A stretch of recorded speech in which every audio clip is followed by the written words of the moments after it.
K.M. Weiland writes that plot, character, and theme are not individual, isolated aspects of story.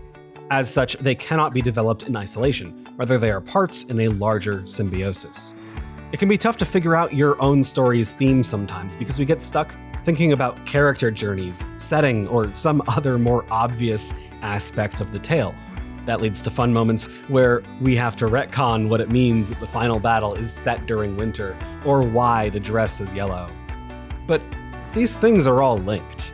Plot and character cannot exist without a theme. Or if they do, the story becomes less impactful. It brings to mind a line in Stephen King's On Writing, where he suggests it really doesn't matter how you get there, so long as at the end of the day, your story is about something. It can be tough to know how to do that, though, because there's no one-size-fits-all solution.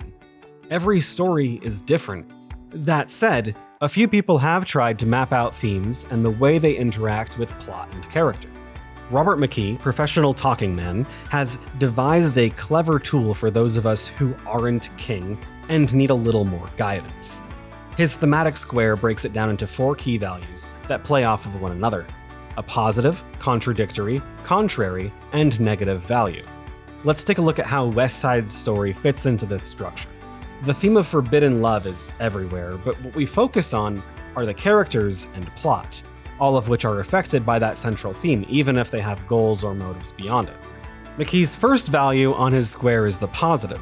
This is our protagonist's view of the world, the thing they believe in and will fight for. In West Side Story, that's love, represented by Tony and Maria, because they're in love. The story is driven by their efforts to be together despite the way their friends and family just hate one another. The contradictory point on the square is the opposite of whatever the protagonist believes in.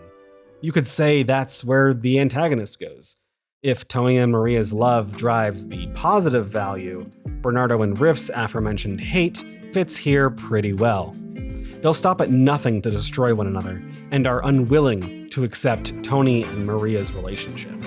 The contrary is more complicated. It's not quite positive or negative. Between love and hate, we have a kind of indifference. Chino might be the best fit for this value. He's not too interested in the gang's dispute.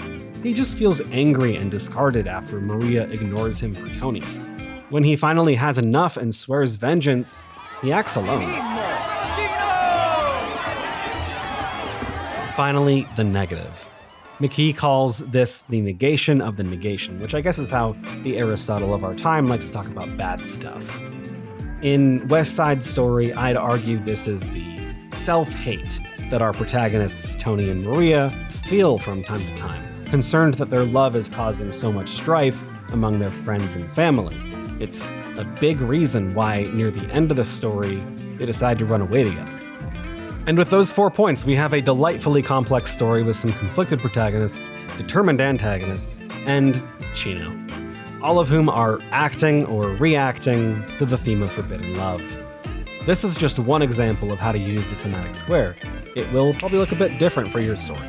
For example, your protagonist doesn't have to occupy the negative corner. You don't even have to put a person here at all. The negation of the negation could be a major loss in a war story or getting imprisoned in a Western. If you'd like to check out some more examples and info on McKee's Square, I've added some below the subscribe button. Like King said, the end result is really all that matters here. Your story should be about something. McKee's thematic square might just help you get there.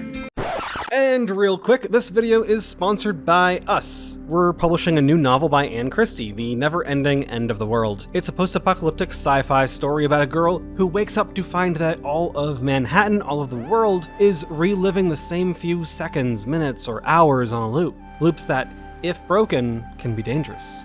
She's forced to become a survivor in search for answers, wondering if she's the only one left.